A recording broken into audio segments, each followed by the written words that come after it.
Did you ever play one of those? The like asking Therese for a flower? I did, but I think I always was like trying to be detached. I'm like, you don't have to send me a flower, it's fine. Hello and welcome to our first Saintly Sidekicks interview with Mrs. Abby El-Fakir. Abby is someone who I've known for almost a little over 14 years now. Abby, oh my gosh. Crazy to think about.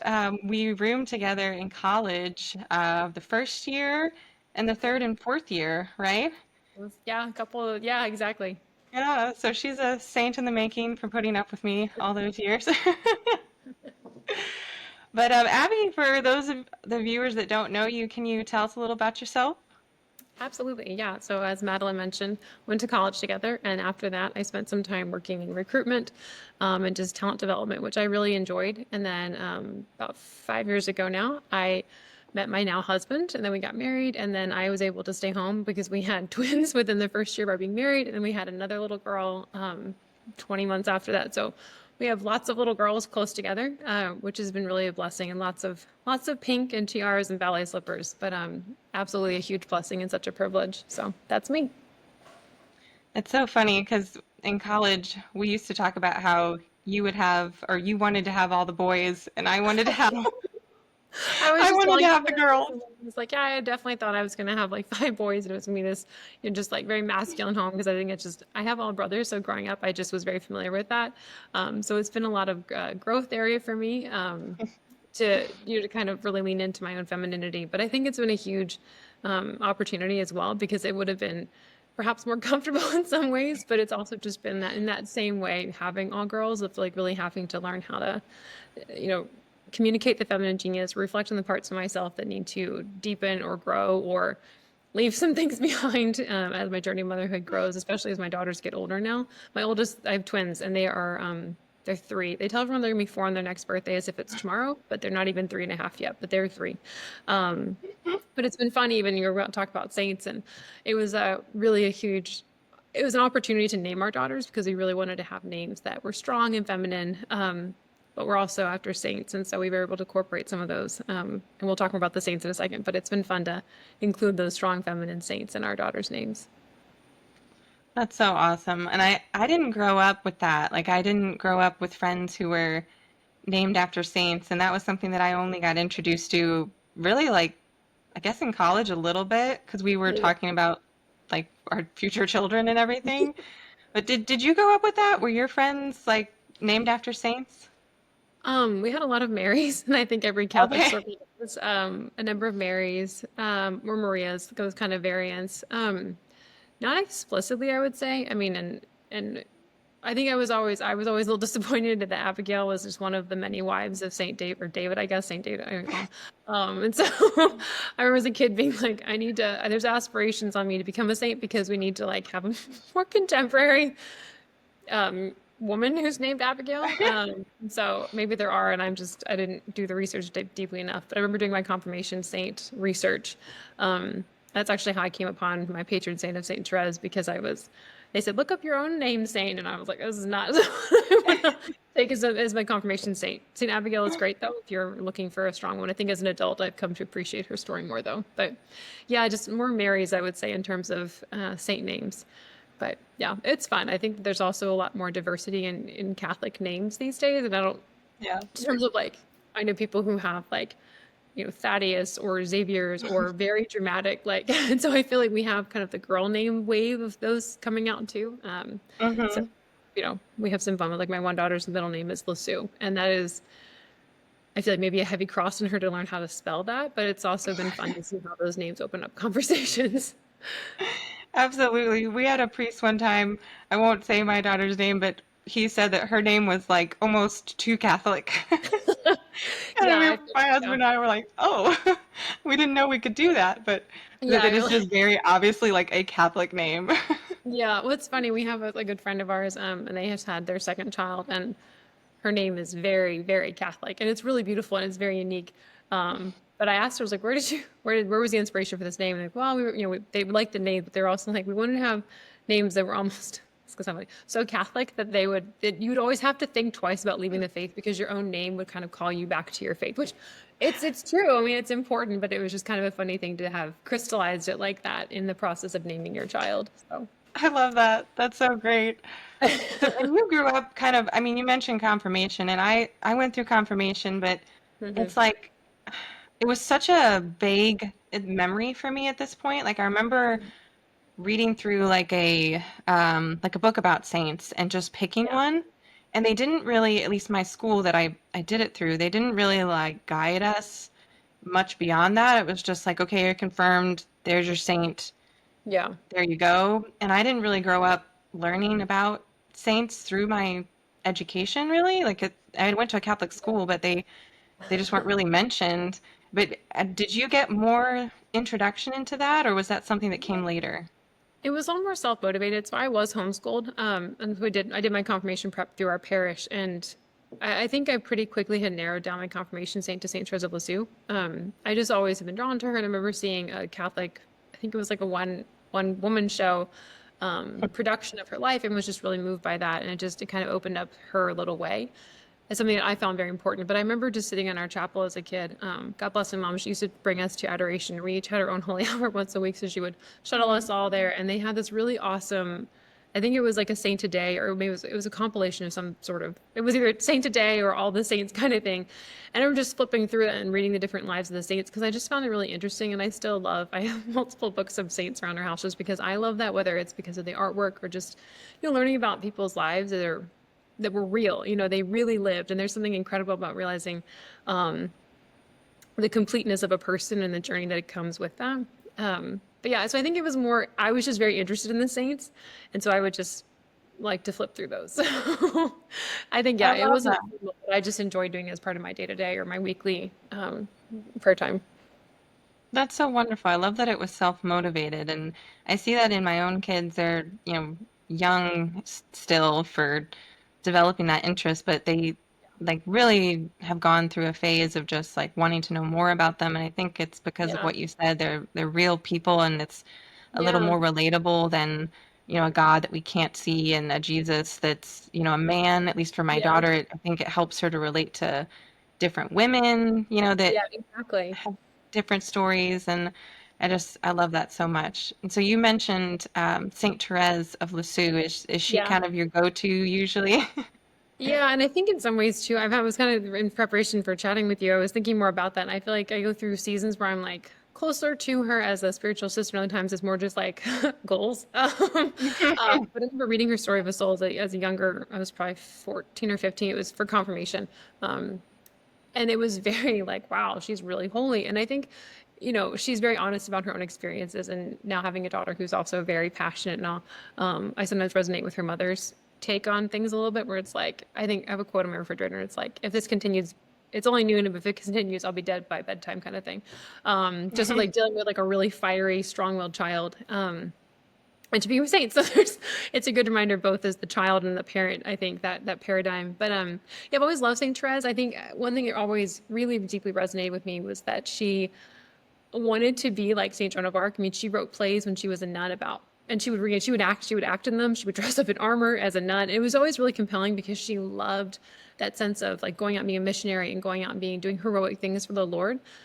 And then had those dreams, I think, turned off turned off is the wrong way, just explain it, but because of her health, she wasn't able to be a missionary nun, which she had hoped to be. And so she remained a cloistered nun, didn't really travel far from the home where she was born. She lived a very simple and very hidden life. And I think as a young girl, again, growing up in a more masculine dominated room, it's like, oh, we have to go do the big thing. You have to fight the wars. You have to go out and do the big heroic thing to do the worthwhile. It was actually a really helpful balance for me to have this nun who had those same kind of aspirations of doing something heroic, something important. But her heroic and important things were helping the grumpy nun walk down the stairs, or cleaning up the mess and loving the person who made the mess in it. And that was always a really helpful paradigm shift for myself of not just looking to go outwards, but also to stay hidden in that, and that little way that she is so well known for. Learning how to adopt that into my own life has been helpful, and especially now as a wife and as a mother, it's there's perhaps more opportunities because it's a very hidden life. And that's not always easy, but I think knowing that you can achieve sainthood and grow close to the Lord in that is really helpful to know that this is a way which is, I don't mean successful by worldly standards, but it's a it's a real thing to try. It'll actually get you closer to Christ and your friendship with him. So it's just a good reminder, and like that daily heroism, I think is kind of what I always appreciated in her role model as of sainthood. That's so true. I feel like as a mom, I've come to appreciate Saint Therese even more. I think it Hmm. was Dorothy Day who wrote that she found Saint Therese boring when Yeah. she first read about her. Yeah, exactly. Yeah. And I kind of related to that for a long time. Like people would talk about her, and I'm like, okay, sure, like Yeah. cool, like nice, cool. I'm not that excited, but now that I'm a mom, I do appreciate more the little, making the little tasks each day matter by putting your whole heart into them and offering that to God. And it does help. It helps because you're like what you said, mothers are hidden in so many ways in our culture today, and all that they Yeah. do is hidden in a lot of ways. So to kind of find sanctity in that by bonding with Therese in that way, I've been doing more than Yeah, no, when, it's good. we were younger and we would talk about her and I'd be like, okay, I'm really not relating. No, exactly. And I think, yeah, again, I think I was fixated on her as a teenager because I just really loved her and she was, maybe because she was well known, I was like, well, I can do little things like that. Not that I was looking for the easy way out, but I think I was recently reading a book by Emily Wilson. It's a new book that she came out with called Sincerely Stoneheart. And it's been surprising me in a lot of good ways, but there's one chapter about the hidden life. And I was like underlining and circling everything because it just spoke very deeply, but it reminded me of how much the hidden life and the hidden things in our lives are really sometimes the most important battles that we may fight. And it's like that quote, like, be kind, everyone is fighting a great battle you know nothing about. And that's especially as like you get older and you see people go through like really profound suffering. It deepens the simplicity that I think Saint Therese on the surface can seem to be like, oh, she just was like happy and had a good life. And it's like, no, actually, like her mom died when she was young. Her sisters in quick succession went off to the convent, so she was very much maternally orphaned in a way. And then turning to Christ in that, and the mother of God obviously gave her a chance to live in a deep way in that, even though it wasn't easy. So That's so beautiful. And I do feel like as watching my kids grow and get older in that way, you mentioned that Saint Therese, when she was younger, kind of had like a temperament about her and was stubborn and would like throw fits. And we listened to a Saints Alive podcast recently, all of yeah. us, and they even acted out her being like, "No, I don't want. Why am I crying?" I And know. It's so it was relatable. perfect. But yeah, just loving the relatability to that, and also just for the kids to hear it and go, "Okay, saints weren't perfect. Yeah. They threw fits. They made mistakes too, and that doesn't mean that we can't." Get closer to God. And even Yeah. for me as a mom, I feel like that's helpful to remind myself that every saint started out somewhere. Yeah, And exactly. even throughout the whole process, they all had human emotions. Yeah, and that's like part of their journey, and that actually is like what makes them so unique. I mean, there's that great quote about how I think it's how like boringly alike are all the tyrants and great, uh, you know, the bad guys in the world, but how gloriously unique all the saints are. And I love that because it reminds you that there's so much we don't know about people internally in terms of the battles they're fighting and all those things that actually make for like daily heroism that really makes them a saint as well. And that's such a special thing. I just imagine like one day we'll get to see all those life stories. And that's really cool to think about. Absolutely. And Saint Therese being your main one, are there any others that you really enjoy turning to, or just spiritual people that you like to look to during your day? Yes, definitely. There's always a lot, and there's a couple other saints we've named other children after, just in terms of the day to day. But I also really have always appreciated G.K. Chesterton's writings. I know he's not his cause has been opened, I know, but he's not canonized yet. I don't think he's quite hit the next level. I think of Servant of God, but his like I have a holy card with his name on it. Of his intellectualism. He was such an intellectual giant of his day, and I think he actually lived at the same time as Saint Therese, which is kind of funny to think about. This like Oh, huge man. He was like 6'4" and like very heavy. He was like a big guy, but very jolly and was very much loved playing in a way. And I think that combination of like truly an intellectual giant in many ways, right? But also just this childlike sense of humor. And something, one of my favorite books by him is called Man Alive, and it's kind of this complicated plot, but it's very funny at the end. But it's very much about living every day with full joy. And it's like Pascal's wager kind of come alive, where it's like I will take the risk of loving God in this, but it's kind of a little bit more, there's some humor to it. But just living fully alive with that intellectual joy of the faith, I really appreciate that because it's very childlike, but also very intellectual. And it just seems like a much more easy line to walk in that. And I've just always appreciated his sense of humor. And his wife is awesome too, if you ever get a chance to read any of her works as well.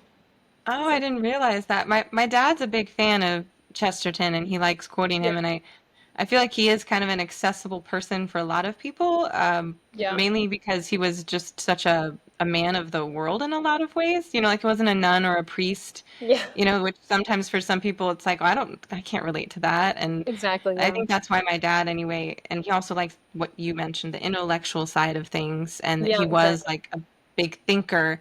And I think that's Mhm. attractive to a lot of people that want to admire someone not just for the spiritual aspects, but for 100%. how, they use their brain in other ways as well. Yeah. And he was very much, he's a convert, right? So he wasn't a cradle Catholic by any means. And I think because of that, it really shows his own personal humility by being willing to explore faith.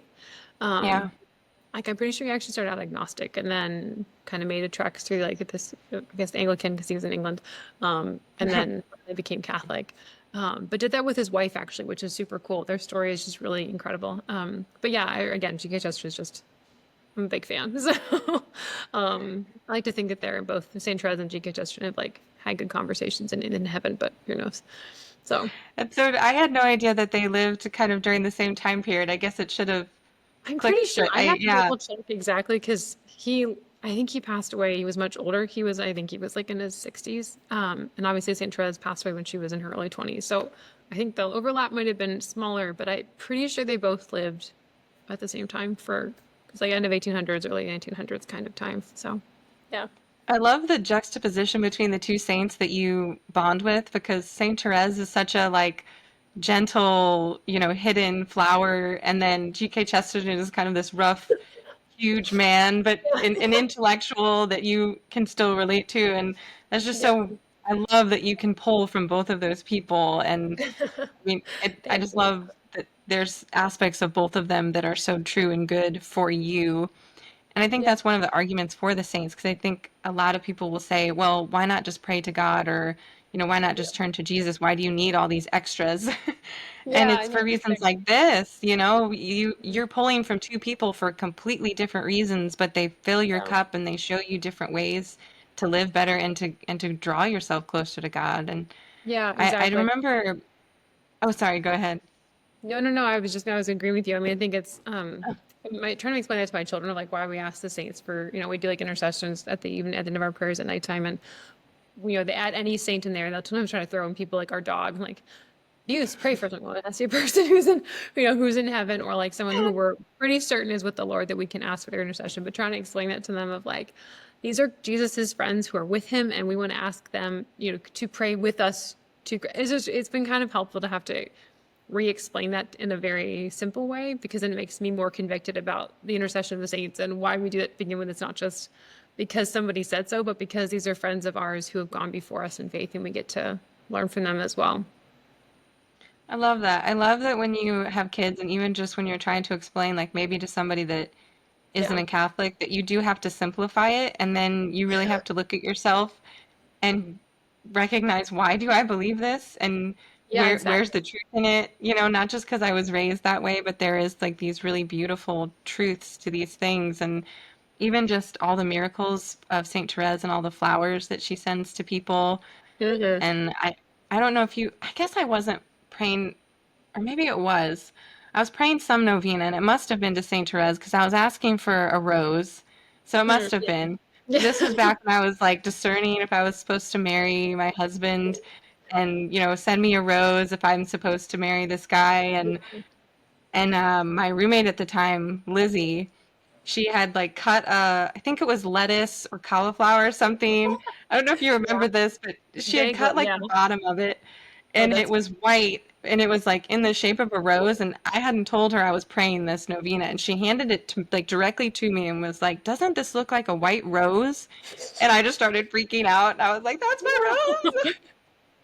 That's funny. I always love when that happens in like very unexpected ways where it's like, especially with the St. Therese novena, that, you know, the flowers will just show up or you like get sent flowers randomly or something like that. And you're like, okay, it's very true. You know, it just makes you realize that there's so much more happening than we sometimes can see because we're in our own, you know, in our own lane, so to speak. And then it's like, wow, they are listening to us. So yeah. It's always a nice comfort. Yeah. Hmm. Very much so. Did you ever pray one of those? The like asking Therese for a flower? I did, but I think I always was like trying to be detached. Like, you don't have to send me a flower, it's fine. Um, because I just was, I don't know. I'm the kind of person who would like psych myself out of things. Like I remember my mom was expecting my youngest brother, and I have only brothers, and I was like, this is a quick story, I promise. But I remember thinking like, oh, I'd really love to have a sister. And then thinking like, well, if I pray for a sister, God might give me the hard thing and might give me a brother just because I prayed for a sister. Just I was like 7. And so I was like, well, if I pray for a brother, maybe he'll give me a sister. I'm like, well, God knows what I'm thinking, so that would totally not work. And like the loops that I was going on in my 7-year-old brain about how can I like kind of like you know, it was just very silly. But I think because of that I've also been like, all right, whatever you want, I need to not ask for this sign. So I don't remember actually. I haven't done one of those in a while, actually. Um, but I yeah, that's love that so much. yeah, That's so relatable. I feel like so many people go through that when they're praying stuff like that, and they're like afraid to like expect it yeah, because if it doesn't happen, then you're like, oh, does Saint Therese not like me? You know? yeah, exactly, exactly. It's like one of those things where you just pray for like God, whatever. I don't know. There's been so many things, so many. There's been many things where you're like, the why, right, and then realizing like sometimes we don't get to know, and then ultimately praying for God's will is it's a helpful like at least it's been for me. I think it's very maturing in my faith of not just like praying. It's like it's a slot machine, like and you put something in and you know, um, but just praying for like alignment. But that's a really good point though about the novenas. They're supposed to, it's a special way to really spend some quality time with the saints. That's so true. I listened to Father Mike Schmitz did a video recently, and he was talking about why does God allow suffering? And I feel like that's when I have the hardest time, like praying for an answer to something, because if like your suffering's not taken away, it really feels Yeah, personal. yeah, And he was saying, exactly. Yeah, yeah, and he was saying, which no one had explained it this way to me before, and I've asked a lot of people. I've asked several priests, like, why do bad things happen to good people? And he said that in order to have freedom, we have to be able to suffer because if God were to wipe out all the bad, then he mm, would also have to wipe out our choice. So, not necessarily that the choices we make cause like our own suffering, but that evil just existing in the world yeah, causes suffering, and you can't wipe that out without taking away free will.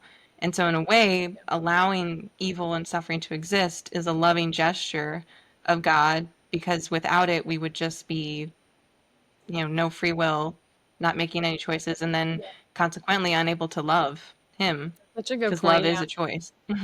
yeah, that's a really I love that because it's so true that sometimes it feels incredibly painful and it does feel personal. And then I don't know, there's a scene in The Chosen that I've like, gone back to a couple times recently where it's little James, I think, the apostle who has like the physical handicap. And it's like Yeah. after all the healings have happened and he like seeks Christ out and Jesus is like, I imagine you're probably wondering why I haven't healed you yet.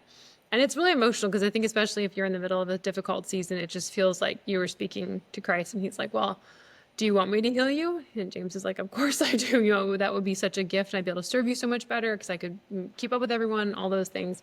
And Christ says, Jesus, you know, it says, what if I were to ask you to stay in this condition so that your example would actually speak greater?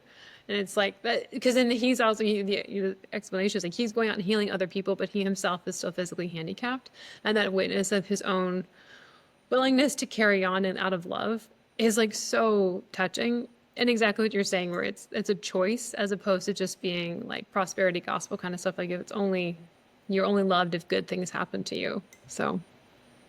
No, it's I love that scene too. It's so good. So I feel like I have to watch The Chosen certain seasons of life because it's very sometimes it gets very emotional and you're not expecting that particular part of the Bible to just like hits you that hard. Like, oh, okay, I need to sit with this a little bit. Yes, it gets really intense so fast. Yeah, very much so. Abby, thank you so much for sharing all of that with us and for having the courage to come on and share your faith and be vulnerable. I really, really appreciate that. And I love that you're our first guest because you have such an intellectual side, and I appreciate that so much. And I love that we got to talk about St. Therese, but also G.K. Chesterton, and that Yeah. it's just such a lovely mix. So thank you so much. Oh, thank you for having me on. And this is so exciting to see this new journey for you with this series of the Saintly Sidekicks. I'm looking forward to seeing more myself. Oh, thank you. It should be interesting. I'll learn as I go.